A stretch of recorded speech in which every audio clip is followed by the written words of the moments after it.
আসসালামু আলাইকুম। আমি অন্তরা পেজে সবারই স্বাগতম। তো আজকেও যেমন ধরুন একটা নতুন ভিডিও লয়েছি। তো আজকের ভিডিও যেমন ধরুন মালটা দিয়ে আমি রাঁধলাম। তো আজকে মালটা দিয়ে আমি কি রাঁধছি এটা অবশ্যই আপনারা দেখে বুঝতে পারছেন। মালটা দিয়ে আমি কাবাব রাঁধছি। তো এটাই আমি কীরকম রাঁধি আর কি লাগে তো ওইটাই আপনার লগে দেখাম। এখন চলেন যে কি লাগবো তো ওইটাই এখন আমরা দেখাই। তো প্রথমে যেমন ধরেন আমার সসের ডিব্বা লাগবো। তো এটা আমি আবার বাড়ির ডাইলা লই। তো প্রথমে যেমন ধরেন আমি বাড়ির ডাইলা লইছি এতটুকুই লাগবো যেহেতু কাবাব লইছি এর লাগে। তারপরে যেমন ধরেন আমার লাগবো মালটার রস, তারপরে লাগবো যে তেঁতুলের রস আছে না, তেঁতুল যে কসলাইয়া ওইটা লাগবো। আর এরকম আস্তে একটা মালটা আমার এরকম লাগবো। তারপরে যেমন ধরেন আমার লাগবে হইছে আদা। তো আদা অল্প লাগবো।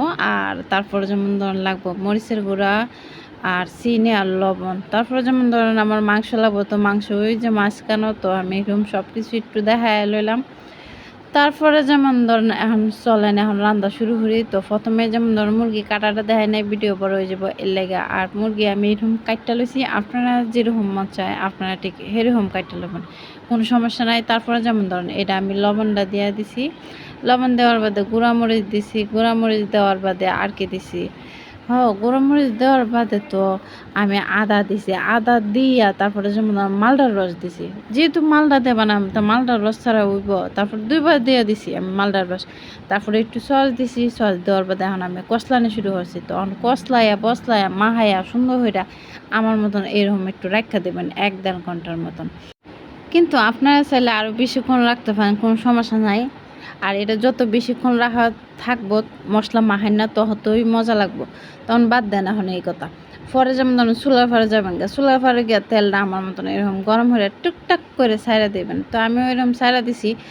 তো আপনারাও আমার মতন এরকম সাইডে উইরা দিবেন। তারপরে যেমন ধরেন এইটারে সুন্দর হইরা বাজবেন। তো আমি এখন এটারে দেখাইতেছি। তো এত বাজাবুজি দেখাই নাই, ভিডিও এমনি বড় হয়ে যায় 8 মিনিট 9 মিনিট এরকম বড় হয়ে যায়, এর লেগে এটা ছোটো ভিডিও করছি 3 মিনিটের। তারপরে যেমন ধরেন এখন আমার মতন বাজ্যা উজ্জা এখন সুন্দর হয়ে এরকম প্লেটের মধ্যে লই নেবেন। তো আমি তো প্লেটের মধ্যে লইছি, লইয়া খালি ভিডিও হতাছি, কারণ খালি অত সুন্দর লাগতেছে তখন কেমনে আরও সুন্দর করে ভিডিও হওয়া যাবে এই চিন্তাতে আছি। তো খালি ভিডিও করাতেই আছি আমি। তো ভিডিও হলে 14 বার একটারে 14 বার ছবি তুলছি, এই তো যেমন ধরেন আমার কাম। তারপরে যেমন ধরেন এটার উপরে আবারও মালটার রস আমি একটু দিয়া দিলাম। তো এটা ওই যে আস্তাটা রাখছিলাম ওই আস্তাটাই সিপ পাই না সেখানে একটু দিয়া দিছি, যেহেতু মালটার গ্যারান্টি বেশি আহে।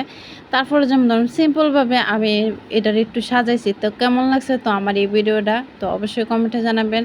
তো দেখতে কেমন হয়েছে, যেমন দেখতে যেমন সুন্দর হয়েছে খাইতেও তেমন সুন্দর হয়েছে। তো আজকে এই পর্যন্তই, আবার দেখা হবে হয়তো অন্য কোনো এক ভিডিওতে। ততক্ষণ সবাই ভালো থাকবেন। আর আমার ভিডিও যদি ভালো লাগে তো অবশ্যই লাইক শেয়ার কমেন্ট বেশি বেশি করে করবেন। আর অবশ্যই আপনার বাসায় ট্রাই করে দেখবেন। টাটা।